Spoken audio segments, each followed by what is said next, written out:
వార్తకులు మరి జాబ్ చేస్తూ మరి ప్రభుదర్శి గారు స్నేహితులు మరి జాబ్ చేస్తూ మరి సువార్త ప్రకటిస్తున్నారు. మన సేవ మొదటి దినాల్లో మరి ఇక్కడ పాకున్నప్పుడు మరి అనేకమైన గ్రామంలో రాత్రి పగలు చాలా గ్రామాలకు వెళ్ళి వాక్య పరిచర్య చేసి సువార్తను ప్రకటిస్తూ మరి దేవుడి నామమును ఎంతగానో మహిమపరచబడిలో మేమిద్దరం ఉన్నాం. ఎక్కువగా నిజంగా వారితో నాకు సావాసము, వారు నిజంగా మన పరిచర్యలో దేవుడు బలంగా వారిని వాడుకున్నాడు. దేవుడికి స్తోత్రం. వారు తర్వాత హైదరాబాద్ ట్రాన్స్ఫర్ అయిపోయారు. అక్కడి నుంచి మళ్ళీ చంద్రపురం ట్రాన్స్ఫర్ అయిపోయారు వాళ్ళు. దేవుడికి స్తోత్రం. ఏది ఏమైనప్పటికీ ఇక్కడ మన కళ ముందు కొంతమంది స్వార్థకులు లేకపోయినా వారు ఆయా స్థలాలకు వెళ్ళి వారు స్వార్థ ప్రకటిస్తున్నారు. దేవుడికి స్తోత్రం. ఎందుకంటే మన సేవలో 400 మంది టీం ఉన్నారు. ఎంతమంది? 400 మంది టీము, సువార్త టీము. వారందరినీ పిలిచామనుకోండి, మన వ్యాన్లో కార్లు చాలు. అయినను సువార్త ఉంది. మనకు వచ్చే నెలలో కూడా మన మండపేట గ్రామంలో సువార్త ఏర్పాటు చేస్తున్నాం. నేను తర్వాత మీకు తెలియపరుస్తాను. ఈ సమయంలో మన ప్రభుదర్శి గారు వాక్య పరిచర్య చేస్తారు. వారిని బట్టి ఒకసారి గట్టిగా చప్పట్లు కొడుతూ ప్రభు నామాన్ని మహింపరుచుకుందాం. ప్రైజ్లో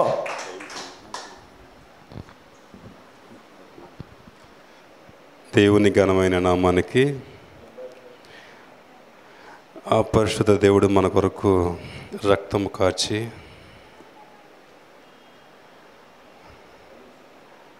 మన కొరకు మన పాపాల నిమిత్తము ఆ కలువరి శిలువలో ప్రాణం పెట్టి తిరిగి లేచి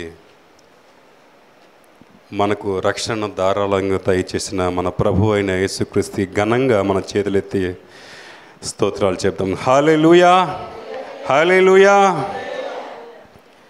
ఈ సమయాన్ని దాసులు నాకు ఫోన్ చేసి పాస్టర్ గారు రెండుని ఆహ్వానించారు, రాత్రే చేశారట. అయితే నేను ఫోన్లో అందుబాటులో లేను కాబట్టి దేవుని కృపను బట్టి దేవుడు ఈరోజు నన్ను నడిపించిన విధానాన్ని బట్టి మరొకసారి స్తోత్రాలు చెబుదాం. హల్లెలూయా, హల్లెలూయా. వాక్యంలోనికి నేరుగా వెళ్ళిపోదామండి. అపొస్తలుల కార్యాలు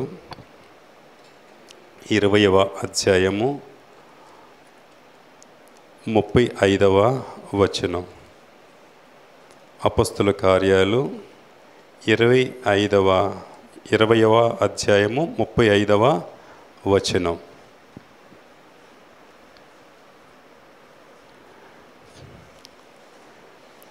మీరును ఇలాగు ప్రయాసపడి బలహీనులను సంరక్షింపవలననియు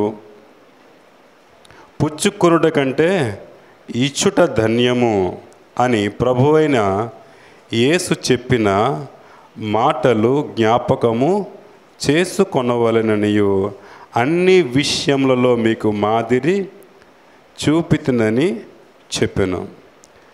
దయగల మా తండ్రి, ప్రేమగల మా ప్రభువా, నీకు వందనాలు చెల్లిస్తూ ఉన్నాం. ఏ యోగ్యత లేని నన్ను అయా మా అమ్మగారు సమర్పించుకున్న సమర్పణ బట్టి 1993లో నాకు చక్కటి బైబిల్ ట్రైనింగ్ ఇచ్చి నీ సేవకునిగా నా తల్లి సమర్పించిన సమర్పణ వృధా కాకుండా నాకు సాక్ష్యం ఇచ్చి నీ సన్నిధిలో నిలబెట్టుకుని అనేక ప్రాంతాలలో నీ వాక్యం చెప్పడానికి, నీ రక్షణ గురించి చెప్పడానికి నన్ను నిలబెట్టి వాడుకుంటున్న రీతిని బట్టి వందనాలు చెల్లిస్తున్నాను. ఇదిగో నన్ను ప్రేమించి ఈ సమయాన్ని ప్రభా తండ్రి దేవుని మాటలకు సమయం ఇవ్వడానికి నీ దాసులను ప్రేరేపించి నడిపించిన విధానం బట్టి స్తోత్రాలు చెల్లిస్తున్నాం. మేమందరం ఈ విధంగా కూడుకొని దేవుని వాక్యాన్ని ప్రభుత్వం ఒకరిని ఒకరు పురుగొలుపునట్లు పంచుకొనుచుండగా ప్రభా మాలో పరిశుద్ధాత్మ కార్యసిద్ధిని కలిగించమని, మమ్మల్ని అందరినీ మరొక ఆధ్యాత్మికమైన మెట్టును ఎక్కించమని వేడుకుంటూ యేసు క్రీస్తు నామమున అడిగి వేడి పొందుకొనుచున్నాము తండ్రి, ఆమేన్. హల్లెలూయా. దేవునికి స్తోత్రం కలుగునుగాక. డేవిడ్ పాల్ గారికి నాకు 2005 నుంచి మేము దేవుని పనిలో విరివిగా దేవుడు మమ్మల్ని నడిపించారు. ప్రార్థన యందును సువార్త యందును దేవుడు ఆ సమయాలలో ఒక్కొక్కసారి పెట్రోల్కి కూడా డబ్బులు లేకుండా పోయే సమయంలో ఏనాడు కూడా పెట్రోల్ బండి ఆగకుండా సాగిన దినాలు. దేవుని నామానికి స్తోత్రాలు. ఈరోజు ఎంతమంది కనిపించవచ్చు, ఆ రోజు ఎవరు లేరు. ఆ దినాలు అలాంటివి. అయితే ప్రభు యొక్క తీర్మానం, ప్రభుతో చేసిన తీర్మానం బట్టి డేవిడ్ పాల్ గారు వారి పరిచర్యను దేవునికి ఇష్టముగా నడిపించుకుంటున్న రీతిని బట్టి ఎవరి ఏ విధమైన సహాయం లేకుండా పోయినా దేవుడే నా సహాయకుడని విశ్వాసంతో సాగిపోతున్న ఆ విశ్వాసాన్ని బట్టి నాకు బాగా నచ్చింది మోషే పాస్టర్ గారు. మోషే పాస్టర్ గారు ఆయన ఎప్పుడు బలిపీఠం యొద్ద కూర్చుని బైబిల్ చదువుతూ లేకపోతే ప్రార్థన చేస్తూ ఉండేవారు. ఆయన చూసి చాలా సంతోషం వేసేది.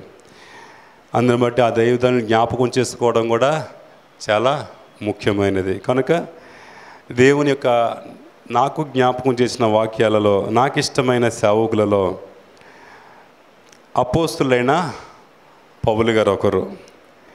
ఆయన దేవుని యేసుక్రీస్తు నమ్మిన పిల్లల్ని ఏ విధంగా హింసించేవాడో, ఏ విధంగా బాధ పెట్టేవాడో ఆ గత కాలం అంతయో కూడా చాలా భయంకరుడిగా ఉండేవాడు.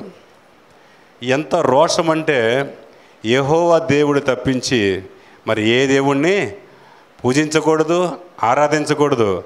అలా మన జనులలో ఎవరైనా యేసు రక్షకునిగా స్వీకరించినా, యేసు నామమున ప్రార్థన చేసినా వారిని ప్రాణాలతో ఉంచే ప్రసక్తే లేదు అని కంకణము కట్టుకున్న ఒక సౌలు అనే ఒక యవనస్తుడు. ఆ యవనస్తుని జీవితంలో ఒకానొక రోజున ఒక సంఘటన ఎదురైంది. ఏంటి ఆ సంఘటన అంటే, దమస్కు పట్టణానికి యేసు నమ్మిన వారిని నిర్మూలన చేద్దామని ప్రభుత్వం వారిచే తాకీదులు పట్టుకొని ప్రయాణం చేస్తున్నప్పుడు ఆ దమస్కు మార్గములో దేవుడు దర్శించాడు. దేవుడు దర్శించి ఆయన యొక్క బ్రతుకుని మార్చివేశాడు. సౌలుగున్న ఆ వ్యక్తిని పౌలుగా మార్చివేశాడు. దేవుని నామానికి స్తోత్రాలు. ఈ రోజున కూడుకున్న మనమందరం కూడా ఒకప్పుడు అందరం కూడా సౌలుమే. మనమందరం సౌలుమే. దేవునికి విరోధంగా చేసిన జీవితం, దేవునికి ఆవేశంగా జీవించిన జీవితం, దేవుణ్ణే బాధ పెట్టిన ఆ పాత జీవితం, ఆ గతకాల జీవితం ఒకరోజు మనల్ని మార్చివేసింది. యేసు క్రీస్తునికి దాసునిగా చేసేసింది. ఆయన చేసిన త్యాగం అంత గొప్పది. దేవుడు భూలోకానికి ఎందుకు వచ్చాడు? పాపులను రక్షించడానికి వచ్చాడు. రక్షింపబడిన మనము, దేవుని మాటకి లోబడిన మనము, దేవుని యొక్క ప్రేమకు పాత్రులైన మనము దేవుని సేవలో, దేవుని పనిలో ఎలా ఉండాలో ఈ దాసుడు ఇక్కడ మనకు నేర్పుతున్నాడు. దేవుని నామానికి స్తోత్రాలు. ఈ దాసుడు నేర్పుతున్న విశేషమైన మాట ఏంటంటే, ఆయన మాట్లాడుతూ అంటూ ఉన్నారు, మీరును ఇలాగూ ప్రయాసపడి బలహీనులను సంరక్షింపవలె నన్నియు. ఎవరిని సంరక్షించాలట? బలహీనులు. ఎవరు బలహీనులు? అసలు బలహీనుల్ని సంరక్షించడం ఎలా? ఇప్పుడు మనందరం రక్షింపబడ్డాం. ఇప్పుడు మనకు కావాల్సింది ఏంటంటే సంరక్షణ. మనకు కావాల్సింది ఏంటంటే సంరక్షణ. ఒక సంఘంలో చేర్చబడిన వారు రక్షింపబడ్డారు. రక్షింపబడిన వారికి ఏం కావాలండి? సంరక్షణ కావాలి. దేవుని నామానికి స్తోత్రాలు. హల్లెలూయా. సింపుల్గా చిన్న విషయం చెప్తాను. ఒక్క వ్యక్తి ఒంటరిగా ఉన్నాడు. ఆ వ్యక్తి యవనస్తుడు. అతనికి వివాహము చేశారు. వివాహం చేసిన తర్వాత ఆ వ్యక్తి యొక్క బాధ్యత ఏంటంటే భార్యను సంరక్షించాలి. ప్రమాణం చేస్తారు కదా పెళ్ళిలో. ఏం చేస్తాను? వ్యాధి అందును, బాధ ఎందును, కష్టమందును అన్ని సమయాలలో నిన్ను సంరక్షిస్తాను అని ప్రమాణం చేస్తారు. తర్వాత సంవత్సరం పోయిన తర్వాత ఇంకా ఏమీ లేదా అంటారు. ఏమి లేదు? సంవత్సరం అయింది, ఏమి లేదు, పిల్లలు లేరా అంటారు. సరే, ఒకళ్ళు ఇద్దరు దేవుని కృపను బట్టి ముగ్గురు, లేకపోతే యాకోబులాగా +1, 12 + 1 మైనస్ ఉంది కదా, దేనైనా ఉంది, దేనా మైనస్. కాబట్టి దేవుని కృపను బట్టి ఇంతమందిని ఒక కుటుంబముగా ఏర్పరచబడిన తర్వాత ఆ కుటుంబాన్ని సంరక్షించవలసిన పని ఎవరిదండి? ఆ ఒక్కడిగా ప్రయాణమయ్యాడే అతనిది. దేవుని నామానికి స్తోత్రాలు. ఆ ఒక్కడిగా ప్రయాణమైన వ్యక్తిదే ఆ బాధ్యత అంతా. భార్యని చూసుకోవాలి, పిల్లలను చూసుకోవాలి, వాళ్ళని చదివించుకోవాలి, ఆయన ప్రయోజకులు చేయాలి, వారు మళ్ళీ ఒక ఇంటికి పంపించేయాలి. ఇదంతా ఒక కుటుంబంలో కనిపించే సంరక్షణ. ఇది ఒక యజమానికే ఉంది. అయితే ఈ విషయాన్ని పౌలు గారు స్పష్టంగా చెబుతూ ఉన్నాడు. ఏం చెబుతూ ఉన్నాడంటే, మీరు ఇలాగో ప్రయాసపడుడి. ఏంటి ఆయన ప్రయాసపడిన ప్రయాస ఏంటి చూద్దాం. ఆ ముందుకెళ్తే, అదే అధ్యాయంలో ముందుకెళ్తే 32వ వచనం నుంచి నేను చదువుతాను, 31 నుంచి కూడా చదువుతాను. కావున నేను 3 సంవత్సరములు రాత్రి పగళ్ళు కన్నీరు విడిచుచు ప్రతి మనుషునికి మానక బుద్ధి చెప్పితినని మీరు జ్ఞాపకము చేసుకొని మెలకుగా ఉండుడి. అప్పుడు దేవునికిని ఆయన కృపావాక్యమునకు మిమ్మును అప్పగించుచున్నాను. ఆయన మీకు క్షేమాభివృద్ధి కలుగు చేయుటకును పరిశుద్ధపరచబడిన వారందరిలో స్వాస్థ్యం అనుగ్రహించుటకును శక్తిమంతుడు. ఎవని వెండినైనను బంగారమునైనను వస్త్రమునైనను ఆశింపలేదు. నా అవసరముల నిమిత్తమును నాతో ఉన్న వారికి నిమిత్తము ఈ నా చేతులు కష్టపడినవని మీకే తెలియను. దేవుని నామానికి స్తోత్రాలు. పౌలు గారి నుంచి నేను చాలా పాఠాలు నేర్చుకున్నాను. ఏదైనా నా ఉద్యోగంలో నాకు అవసరమైతే, ఒక రోజున డేవిడ్ పాల్ గారు నేను ఏదో చాలా పెద్ద విషయం మాకు అవసరం పడింది. ఆటో నగర్లో ఒక ఇసుక గుట్ట ఉంది. ఆ ఇసుక గుట్టకి నన్ను తీసుకుని వెళ్ళిపోయారు పాస్టర్ గారు. ఆ ఇసుక గుట్ట మీదే ప్రభుదాస్ ప్రార్థన చేద్దామన్నారు. ఏదో అంశం జ్ఞాపకం అయితే లేదు, అది చాలాసేపు ప్రార్థన చేసాం. అప్పుడు ఆటో నగర్లో చివరిన ఉంది ఒక ఇసుక గుట్ట. ఆ ఇసుక గుట్ట దగ్గర చాలాసేపు ప్రార్థన చేసాం. ఆ విషయంలో ఒక దాసును నుంచి ఏమి నేర్చుకోవాలి మనం అంటే, ఆయనలో నుంచి ప్రార్థనా జీవితం నేర్చుకోవాలి. ఆయన అంటా ఉన్నాడు, నేను మీ యొద్ద బంగారమునైనను వెండినైనను వస్త్రం నేను ఆశించలేదు. అంటే అర్థం ఏంటి చూడండి. ఒక దాసు నుంచి మనం ప్రార్థన సహాయం నేర్చుకున్నప్పుడు, ప్రార్థన చేయడం నేర్చుకున్నప్పుడు, మనము కూడా ప్రార్థన ఎలా చేయాలో నేర్చుకోవాలి. మాటి మాటికి ఎవరినో మనము అడగడము కాదు, మనకి అన్నీ ఇచ్చే దేవుని వైపు మన చేతులు చాపాలి. హల్లెలూయా. మనకి అన్ని సమృద్ధిగా ఇచ్చే దేవుని వైపు మన చేతులు చాపాలి. ఇదే కదా మీ ముందు నా జీవితం. ఏమన్నారండి పౌలు గారు? ఇదే కదా మీ ముందు నా జీవితాన్ని మీరు చూశారు కదా. కాబట్టి అటువలే మీరు ప్రయాసపడండి అంటున్నాడు. ఎలా ప్రయాసపడాలట? అటువలే పౌలు గారు ఎలా ప్రయాసపడ్డాడో ప్రభుని సేవలో, అలా మీరు ప్రయాసపడండి. అలా మీరు ప్రయాసపడండి. నా వలే మీరు ప్రయాసపడండి. మరి ఎవరి కోసం ప్రయాసపడాలంటున్నాడు ఆయన? ఎవరి కోసం అండి? బలహీనుల కోసం. దేవుని నామానికి స్తోత్రాలు. హల్లెలూయా. మనం ఎవరి కొరకు ప్రయాసపడాలి అంటే బలహీనుల కొరకు. ఏంటి బలహీనులు అంటే, కొంతమంది మోకాళ్ళు వేయలేరు, కొంతమంది గంటల తడబడి ప్రార్థన చేయలేరు. సువార్తకి వెళ్దామంటే ఏదో ఉద్యోగం ఆటంకమో మరొక ఆటంకమో మనం పెట్టుకుంటాం. కానీ పౌలు గారు తన చుట్టూ ఉన్న వారి కొరకు ప్రయాసపడుతూ, వారి అవసరాల కొరతలు కూడా ప్రయాసపడుతూ, రండి ప్రభు పని చేద్దాం. హల్లెలూయా. ప్రభు కొరకు ఆత్మలు మనము రక్షిద్దాం. ప్రభు యొక్క రాజ్యాన్ని మనము నిర్మిద్దాం. ఆ పరలోక రాజ్యం అతి సమీపంగా ఉంది. ప్రభు త్వరగా రాబోతున్నాడు. ఆయన రాకడ బహు సమీపంగా ఉంది. రాజ్యంపై రాజ్యము, ప్రజలపై ప్రజలు. ఆ కాలము బహు సమీపంగా ఉంది.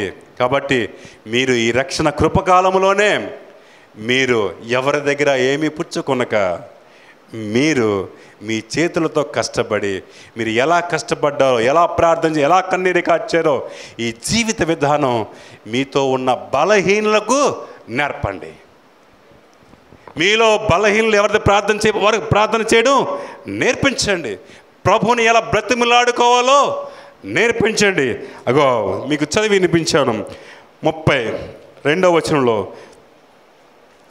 అప్పుడు దేవునికిను ఆయన కృపావాక్యమునకును మిమ్మును అప్పగించుచున్నాను.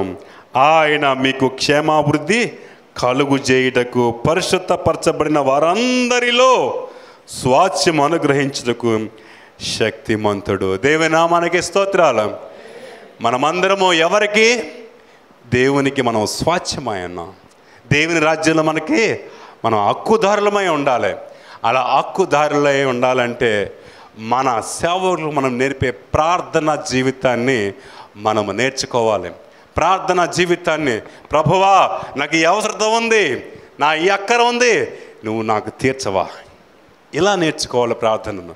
అంతేకాదు, ప్రభువా నశించిపోయే ఆత్మలు ఉన్నాయి, ఆత్మల కొరకు సువార్త ప్రకటించే బాధ్యత నాకు నేర్పు. ఎందుకంటే మనము బైబిల్లో ఒక చోట ఉంటుంది, పక్షి మరొక పక్షి స్వరము అర్థమవుతుంది, మృగానికి మరొక మృగం యొక్క స్వరము అర్థమవుద్ది. దేవునికి స్వరము దేవుని పిల్లలైన వారికే అర్థమవుతుంది. మరి సాటి మనిషికి ఉన్న స్వరము సాటి మనిషి అయిన మనము చెప్పితేనే వారు దేవుని సన్నిధికి వస్తారు. దేవుని నామానికి స్తోత్రాలు. మనం ఎలా మారిపోవాలంటే మన స్వరము దేవుని స్వరంగా మారి అనేక జనులకు పౌలు వలె బలహీనులకు మన యొక్క సాక్ష్యాన్ని, మన యొక్క ప్రార్థన జీవితాన్ని, మన యొక్క భక్తి జీవితాన్ని వారి జీవితంలో అలవర్చుకునే వరకు ఆ బలహీనులకు మనము నేర్పించాలి. ఎందుకు నేర్పించాలంటే వారు కూడా దేవునికి స్వాస్థ్యంగా మారిపోవాలి. హల్లెలూయా, హల్లెలూయా. మరి వారు స్వాస్థ్యంగా మారడానికి మనము చేసే ప్రయాస దేవుడు నిష్ఫలంగా ఉంచుతాడా? మనకి మంచి ప్రతిఫలము ఉంచుతాడు. అంటాడు పౌలు గారు, నా కొరకు జీవ కిరీటము దాచి ఉంచబడింది. దేవునా మనకి స్తోత్రాలు. ఈ విషయాలన్నీ పౌలు గారు ఏదో సంతోషంతోనో ఏదో ఆనందంతోనో చెప్పినట్టుగా కనిపించట్లేదు. ఇక్కడ ఏంటో తెలుసా? ఇక్కడ పౌలు గారు ఒక ప్రాంతాన్ని విడిచి మరొక ప్రాంతానికి వెళ్ళవలసిన సమయం. అర్థమైంది మీకు? అది కూడా మీకు చూపిస్తాను, చూద్దాం. 18వ వచనం నేనే చదువుతాను. 20:18 వచ్చి, వారు తమ యొద్దకు వచ్చినప్పుడు అతడు వారితో ఇట్లా, నేను ఆసియాలో కాలు పెట్టిన దినము నుండి ఎల్లకాలం ఈ మధ్య ఎలాగ నడుచుతుంటే మీరే ఎరుగుదురు. యూదుల కుట్ర వల్ల నాకు శోధనలు సంభవించెను. కన్నీళ్లు విడిచుచ్చు పూర్ణమైన వినయభావంతో నేను ఎలాగో ప్రభువును సేవించుచుంటినో మీకు తెలియను. చూడండి, అలాగే 7వ వచనం కూడా చదువుతాను. చూడండి, 7వ వచనం కూడా చదువుతాను. ఆదివారం మేము రొట్టె విరుచుచు కూడినప్పుడు పౌలు మరునాడు వెళ్ళనయ్యుండి వారితో ప్రసంగించుచు అర్ధరాత్రి వరకు విస్తరించి మాట్లాడుచుండెను. ఈయన ఆసియా ప్రాంతాన్ని విదిలి ఎక్కడ రావాలంటే యెరూషలేము ప్రాంతానికి రావాలి. హల్లెలూయా, హల్లెలూయా. బహు సౌందర్య వచ్చాన పాట వచ్చా మీకు? అందరం కలిసి పాడదాం. బాబు వాయించు. ఆ విషయానికి వస్తే పరలోక రాజ్యాన్ని గురించి ఈ సమయంలో మీకు చెప్పక మానలేను. ఆ బహు సౌందర్యమైన ఆ పరలోక రాజ్యాన్ని గురించి విస్తరించి మాట్లాడాలన్న మనసు పూర్తిగా కోరుచు మీ మధ్యలో నిలబడిన నన్ను దేవుని యొక్క ఆత్మ ప్రేరేపించిన కొలది మీతో విస్తరించి మాట్లాడుతూ ఉన్నాను అని పౌలు భక్తులు ఆ రోజు రాత్రి ఎంతగా వారి మధ్యలో ఉండి యెరూషలేముకి వెళ్ళే విషయాన్ని పంచుకుంటూ ఉన్నాడు. ఏమన్నా తెలుసండి, యెరూషలేములో నా కొరకు ఏమి కాసుకున్నాయి?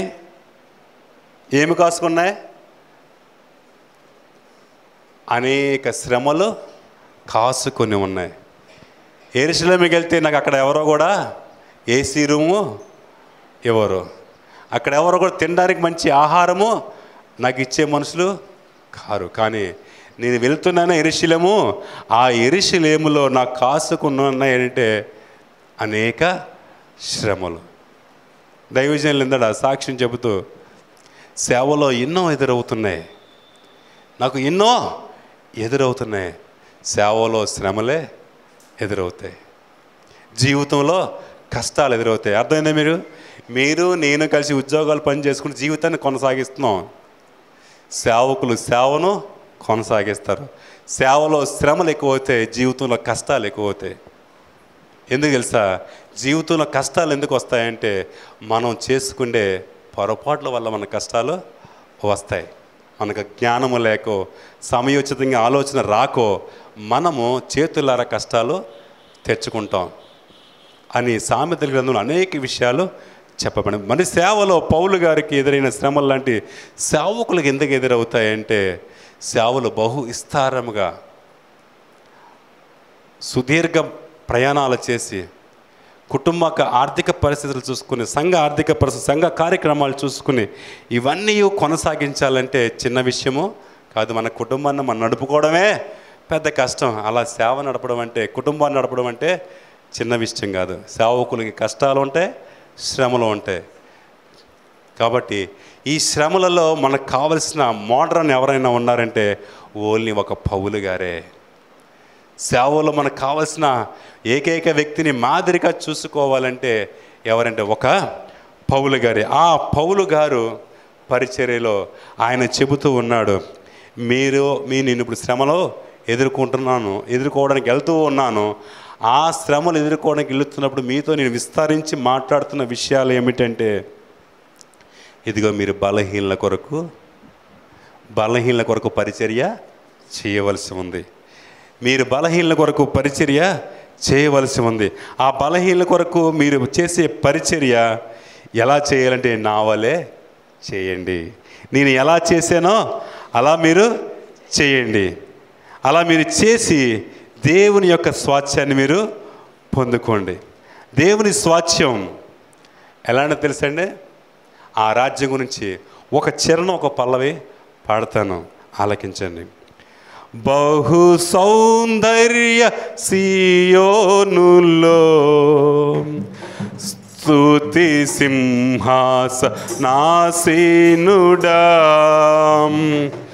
నా యేసయ్య నీ ప్రేమ పరిపూర్ణమై నా హృదయాన కొలువాయనే. నన్ను జీవింపచేసే నీ వాక్యమే నాకిలలోన సంతోషమే. బహు సౌందర్య సియోనులో స్తుతి సింహాసనాసీనుడా,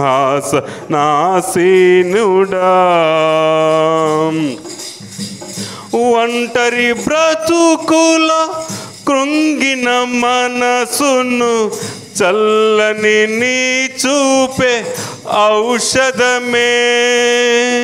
ఒంటరి బ్రతుకులో కృంగిన మనసుకు చల్లని నీ చూపే ఔషధమే. ప్రతి అరుణోదయం నీ ముఖ దర్శనం నాలో నింపెను ఉల్లాసమే. ప్రతి అరుణోదయం నీ ముఖ దర్శనం నాలో నింపెను ఉల్లాసమే. బహు సౌందర్య సియోనులో స్తుతి సింహాసనాసీనుడా నా యేసయ్య నీ ప్రేమ పరిపూర్ణమై నా హృదయాన కొలువాయనే నన్ను జీవింపజేసే నీ వాక్యమే నాకిలలోన సంతోషమే బహు సౌందర్య సియోనులో స్తుతి సింహాసనాసీనుడా.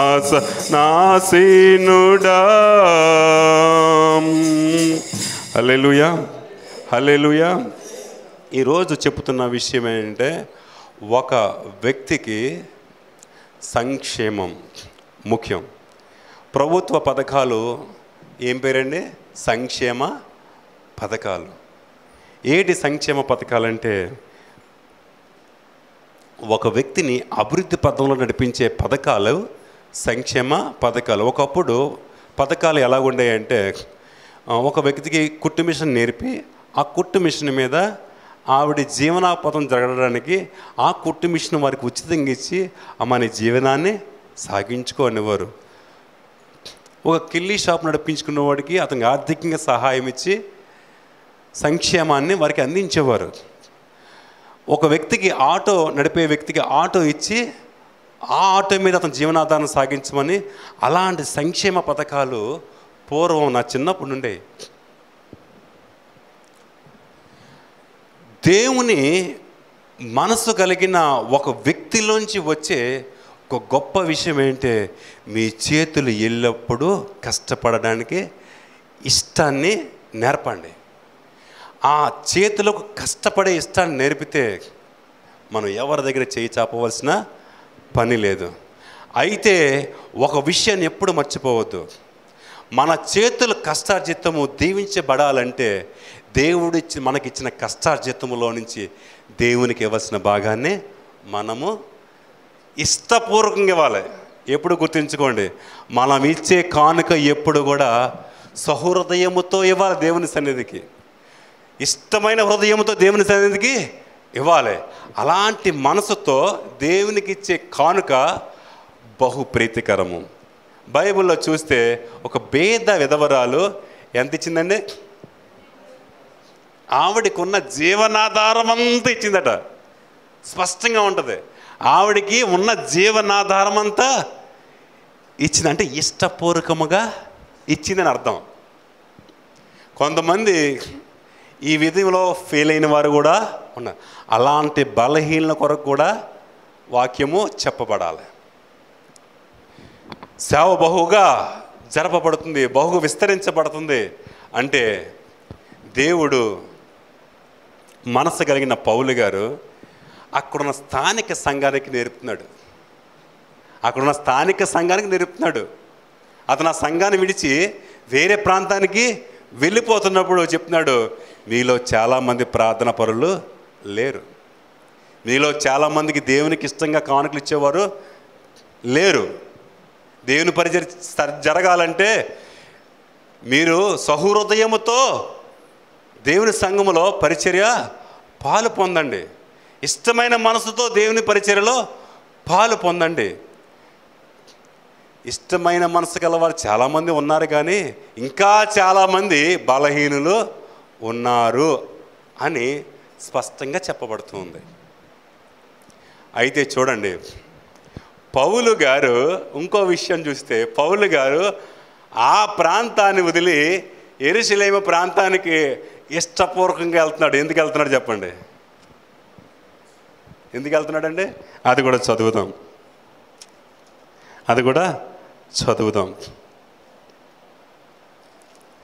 అదే 20వ అధ్యాయంలోనే స్పష్టంగా రాసి ఉంటుంది.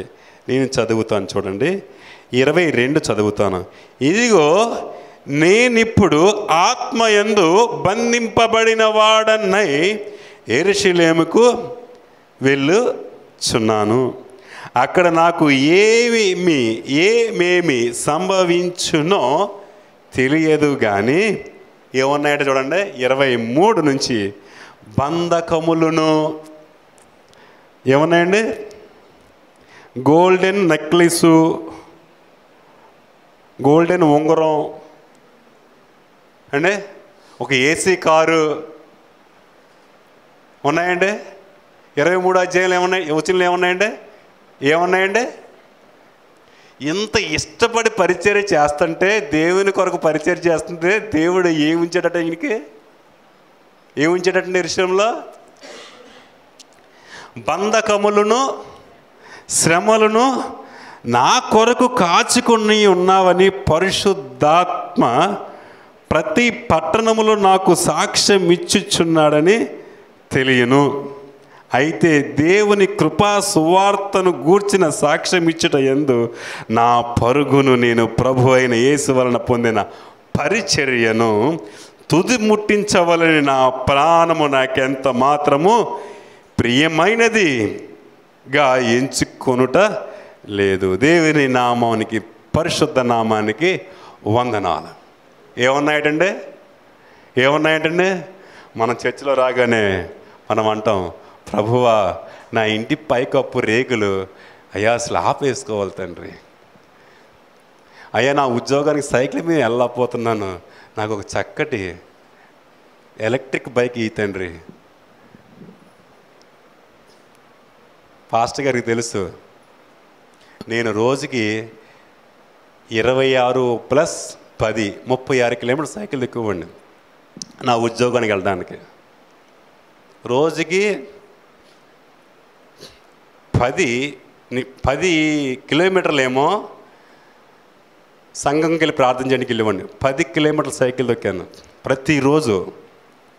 కాకినాడ వెళ్ళి ఉదయం 5 గంటలకి 6 గంటల వరకు ప్రార్థనలోకి వచ్చిండేవాడిని. మళ్ళీ 26 కిలోమీటర్లు అప్ అండ్ డౌన్ సైకిల్ దొక్కేవాడిని. ఎందుకు? అప్పటికే వివాహం అయింది, అప్పటికే ఒక పాప, మరొక పాప సిద్ధంగా ఉంది. అటువంటి పరిస్థితుల్లో నా కుటుంబాన్ని సంరక్షించడానికి నాకు కావలసిన మార్గం ఏదైనా, నన్ను సంరక్షించే మార్గం ఏదైనా అంటే అది నా ప్రభు అయిన యేసుక్రీస్తు మార్గం. దేవుని నామానికి స్తోత్రాలు. హల్లెలూయా, హల్లెలూయా. మళ్ళీ అలాంటి మార్గము మనలో ఎంతమంది ఎంచుకుంటున్నాం? ఇష్టముగా దేవుని ప్రార్థన చేయడం, ఇష్టముగా దేవునికి మన హృదయార్పణ చేయడము, ఇష్టముగా దేవునికి మందిరానికి రావడము, ఇష్టముగా దేవుని సువార్తలో పాలు పంచుకోవడము, సహృదయం మనకి ఎంతమందికి ఉంది?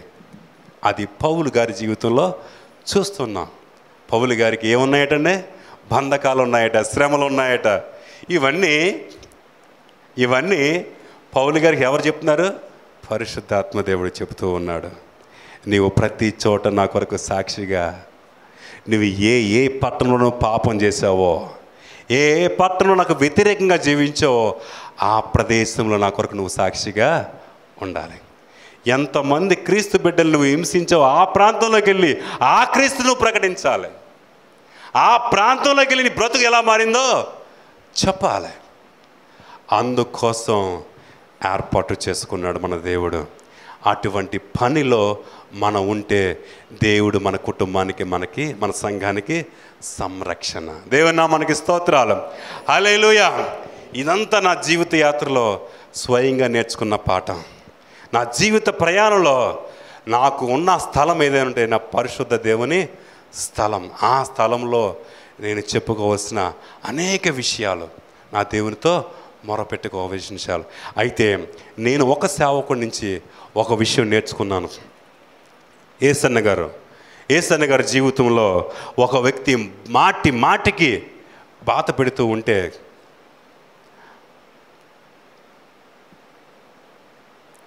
ఆ వ్యక్తి ఏసన్న గారిని ఒక మాట అన్నాడట. లాస్ట్కి, నీ దిక్కు నాకాడ చెప్పుకోనడట.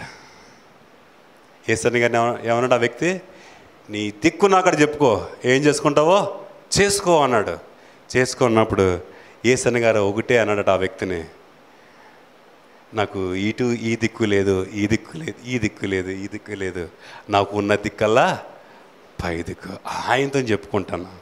నేను ఎవరితో చెప్పుకుంటాను? ఆయనతోనే చెప్పుకుంటాను. నాకు ఉన్న ఒకే ఒక దిక్కు ఆయన అని ఆ దిక్కును చూసి చెప్తే ఆ వ్యక్తికి దేవుడు సరైన పాఠం చెప్పాడట. ఈ విషయాల్లో మర్చిపోకూడదు మనం మన జీవితాల్లో. నిన్ను భర్త బాధించిన, భార్య బాధించిన, నీ కుటుంబంలో నీ బాధించిన, నీకు చెప్పుకునే దిక్కు ఒకటి ఉంది.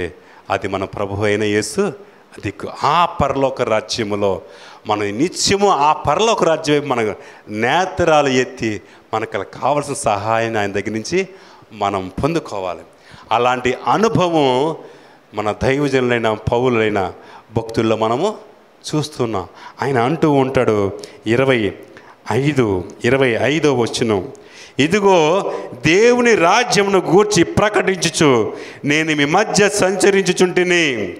మీలో ఎవరు ఇక మీదట నా ముఖము చూడరని నాకిప్పుడు తెలియను. దేవుని నామానికి స్తోత్రాలు. హల్లెలూయా. ఇప్పుడు ఈయన లాస్ట్ ప్రసంగం చేస్తున్నాడు. అక్కడ లాస్ట్ వాక్యం చెబుతూ ఉన్నాడు. ఇంక నేను ఈ రోజు నుంచి సెలవు పుచ్చుకుంటున్నాను. మీ మధ్య నేను పరిశుద్ధాత్ముడు కొనిపోయే ప్రాంతానికి నేను వెళ్ళిపోవాలి. అక్కడికి వెళ్ళిన సాక్ష్యము చెప్పాలి.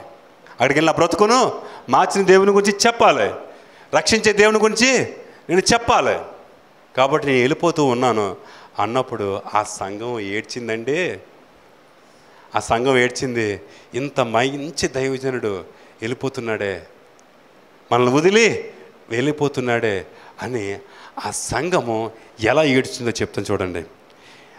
ఆ సంఘానికి ఆయన నేర్పిన ఆ చక్కటి గుణాతిశయాలు లాస్ట్లో మీకు చదువుతాను. 36 నుంచి చదువుతాను. అతడు ఇలాగూ చెప్పి మోకాళ్ళు ఉని వారందరితో ప్రార్థన చేశాను. అప్పుడు వారందరూ చాలా ఏడ్చిరి. మీరు ఇక మీదట నా ముఖము చూడరని అతడు చెప్పిన మాటకు విశేషముగా దుఃఖించిరి. పౌలు మెడ మీద పడి అతనిని ముద్దు పెట్టుకుని వాడ వరకు అతన్ని సాగనంపిరి. దేవుని నామానికి స్తోత్రాలు. హల్లెలూయా. చూసారా, ఆత్మీయంగా అనిపించిన సేవకుడు, ఆ సంఘాన్ని బలపరిచిన సేవకుడు, నేను వెళ్ళిపోతూ ఉన్నాను. నా కొరకు ఏమున్నాయి? శ్రమలు ఉన్నాయి. అక్కడ నన్ను ఎలా ఏడిపిస్తారో, ఎలా బాధ పెడతారో నాకే తెలియదు. ఎలా నన్ను వాళ్ళు హింసిస్తారో నాకు తెలియదు. కానీ నేను వెళ్ళవలసి ఉంది అన్నప్పుడు ఆ సంఘం ఏడ్చారండి. ఎలా ఏడ్చారు తెలుసా? మెడ మీద పడి ఏడ్చారండి. మెడ మీద పడిచి ఏడ్చారండి. ఒక మాట చెప్పండి, మీతో ఒక మాట చెప్పాలి, చెప్పకుండా ఉండలేను. ఏంటంటే ఆ విషయాన్ని, పౌలు యెరూషలేము వెళ్ళినప్పుడు యెరూషలేము వీధిలో అతనిని విచిత్రంగా బాధ పెట్టారండి. చావు దెబ్బలు కొట్టి పట్టణం వెలుపల పడేసేసారు. దేవుడంటే ఆయనకి ఎంత నమ్మకం, దేవుడంటే ఎంత ప్రేమ. ఇక్కడ గమనించవలసిన విషయం అతడు పరిశుద్ధాత్మతో నడిపించబడిన రీతి. హల్లెలూయా, హల్లెలూయా. పరిశుద్ధాత్మతో అతడు నింపబడిన రీతి అతడిని ఏం చేసిందంటే ఆ శ్రమలుగా ఆయనకి అనిపించలేదు. ఆ కష్టముగా ఆయనకి అనిపించలేదు. అంటే ఆయనకి ఒక గురి ఉంది. నన్ను నా దేవుడు సంరక్షిస్తాడు. హల్లెలూయా. ఎలా సంరక్షిస్తాడంటే నా దేవుడు నా నెత్తి మీద జీవ కిరీటాన్ని పెడతాడు. నన్ను ఎక్కడ ఉంచుతాడంటే ఆ ఉన్నతమైన ఆ సుప్రీం ఆ ప్రాంతములో నన్ను నిలబెడతాడు. అది ఎలా ఉంటుందంటే అది బహు సౌందర్యమైన పట్టణం, బహు విశాలమైన పట్టణము. ఆ పట్టణములో నా దేవుడు నన్ను ఎలా సంరక్షిస్తాడంటే జీవ కిరీటాన్ని పెట్టి నన్ను సంరక్షిస్తాడు. నన్ను ఎలా సంరక్షిస్తాడండి? జీవ కిరీటము పెట్టి సంరక్షిస్తాడు. యేసు చెప్పిన 3 ముక్కలలో ఒక ముక్క, నేనే మార్గము, నేనే సత్యము, నేనే జీవము. దేవుని నామానికి స్తోత్రాలు, దేవుని నామానికి స్తోత్రాలు. ఆ నిత్య జీవములో మీరు నేను ప్రవేశించాలి అంటే మనము దేవునిని సహృదయముతో అంగీకరించాలి, మంచి హృదయంతో ఆయన్ని ప్రేమించాలి. ఆ మంచి హృదయంతో ప్రేమించడం వలన నీ చుట్టూ ఏముంటుందంటే సంరక్షణ. ఆ సంరక్షణ చాలామందికి లేదండి, క్రైస్తవులు అన్నవాళ్ళకి. ఈరోజు నిశ్చయంతగా పడుకోగలుగుతున్నామా? క్రైస్తవులు అన్నవాళ్ళు, నేను ఈరోజు చనిపోతే దేవుని రాజ్యంలో ఉంటాను అని నిశ్చయితతో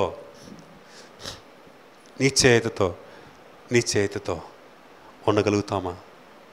ఉండగలిగితే మనం ఎంత ధన్యులం. ఆ నిశ్చయిత కలిగి ఉంటే మనం ఎంత ధన్యులం. ముగించే ముందు నా మూల వాక్యమైన, మీరు ఇలాగూ ప్రయాసపడి బలహీనలను సంరక్షించవలని పుచ్చుకున్నట కంటే ఇష్టుట ధన్యము అని ప్రభువైన యేసు చెప్పిన మాటలను జ్ఞాపకము చేసుకున్న అన్ని విషయములలో మీకు మాదిరిని చూపి తినని చెప్పిన దేవుని నామానికి స్తోత్రాలు. హల్లెలూయా. మనము మన కుటుంబానికి మాదిరిగా ఉండగలమా? మన కుటుంబంలో మనం మాదిరిగా ఉండగలమా? ఆ ఉండే ప్రయత్నం చేయండి. ఒకనొక పట్టణంలో ఒక రైలు ప్లాట్ఫామ్ మీద వచ్చి ఆగితే ఆ రైలు ఆగగానే జనాలు బెలబెల దిగి ఎవరు స్పీడ్గా వారు వెళ్ళిపోతూ ఉన్నారు. అక్కడ ఒక చక్కటి యాపిల్ బుట్ట ఉంటే దాని నిండా యాపిల్ ఉన్నాయి. ఆ యాపిల్స్ని ఎవరో తెలియని వ్యక్తి ఆ జనసంద్రోహంలో వెళ్ళిపోతూ చెయ్యి తగిలిన వెంటనే ఆ యాపిల్ బుట్ట కింద పడిపోయి ఆ యాపిల్స్ అన్నీ కూడా దొర్లుకుంటూ పట్టాల వైపుకి వెళ్ళిపోతూ ఉన్నాయి. ఈ యాపిల్ ఉన్న బుట్ట యజమాని ఆ బుట్టను పట్టుకోవడానికి కానీ ఆ బుట్టలో వెళ్ళిపోతున్న పళ్ళు ఎత్తుకొని తీసుకోవడానికి కానీ అతనికి 2 కాళ్ళు లేవండి. అంత జనసముద్రంలో ఒకే ఒక వ్యక్తి ఆ యాపిల్స్ వెళ్ళిపోవడం చూసి అన్ని యాపిల్స్ని స్పీడ్గా ఏరి ఆ బుట్టలో పేర్చేసాడు. పేర్చిన వెంటనే అందరూ వెళ్ళిపోయారు. ఆ పేర్చిన వ్యక్తి బాబు జాగ్రత్త అని చెప్పాడు. ఈ జాగ్రత్తని చెప్పిన వెంటనే ఆ 2 కాళ్ళు లేని వ్యక్తి కళ్ళలోంచి కన్నీళ్ళు బెలబెలా జారిపోయి ఒకే ఒక మాట అన్నాడు. ఏంటంటే, యూ జీసస్, ఏసంటే నువ్వేనా అన్నాడు. నేను కాదు. మనలో యేసుని చూసే లక్షణాలు కనిపించాలి. మనలో యేసుని చూసే లక్షణాలు కనిపించాలి. అలా కనిపించాలంటే మనలో కావాల్సింది సహృదయం. ఆ సహృదయం నీలో ఉంటే నీ కృత్పాటికి ఎప్పుడు సంరక్షణే, ఎప్పుడు కాపుదలే. మన చుట్టూ, తన భక్తుల చుట్టూ ఆయన ఏం చేస్తాడు? తన దూతలను కావలి ఉంచుతాడు. అలాంటి గొప్ప దేవుని మనము కలిగి ఉన్నాం. అలాంటి గొప్ప దేవుని మనము సేవిస్తూ ఉన్నాం. అలాంటి గొప్ప దేవుని మనము ఆరాధిస్తూ ఉన్నాం. అలాంటి దేవుని సంఘంలో ఉన్నాం. మనము సహృదయముతో దేవుని సన్నిధిలో సాగినట్లయితే ఏ లోటు రానీడండి, ఏ ఇబ్బంది కలగనీడండి. కాబట్టి ఈ రోజు నుంచి మీతో పంచుకుంటున్న విషయం ఏంటంటే, మీలో ఎవరైనా ప్రార్థన జీవితం లేకపోతే ప్రార్థన జీవితాన్ని ప్రారంభించండి. వేకువని ఇక్కడ ప్రార్థన జరుగుతుంది. ఇక ప్రార్థనలో, ఆలయంలో ప్రార్థనలో పార్టిసిపేట్. నేను 5 కిలోమీటర్లు సైకిల్ తొక్కుని వెళ్ళేవాడిని. మీకు సమీపంగానే ఉంది మందిరం, పార్టిసిపేట్ చేయండి. దేవునికి ఇచ్చే విషయంలో, చెవి గుప్పులు విప్పే విషయంలో సహృదయంతో దేవుని సేవని ప్రేరేపించండి. మీ కష్టార్జితంతో దేవునికి ఇవ్వండి. ఇంకొకటి, కొంతమంది చాలామంది తప్పు చేస్తుంటారు. అక్రమంగా సంబంధించిన ధనంలో నుంచి దేవునికి ఇవ్వాలని చూస్తారు. అది ఎప్పటికీ క్షేమమో కాదు. మీరు స్వయంగా మీ చేతులతో సంపాదించింది, దేవుడి న్యాయమైన సంపాదన మీకుంటే ఆ సంపాదన దేవునికి కానుకగా ఇవ్వండి, అది దేవుడు నూరంతలుగా దీవిస్తాడు. ఎలా దీవిస్తాడండి? నూరంతలుగా ఆశీర్వదిస్తాడు. అటువంటి హృదయము దేవుడు మీకు కలుగు చేయనుగాక. దేవుడిచ్చిన ఈ వాక్య మాటలను మన దేవుడు మనల్ని ఇచ్చి జీవంలో నడిపించునుగాక. స్వామి ఇచ్చిన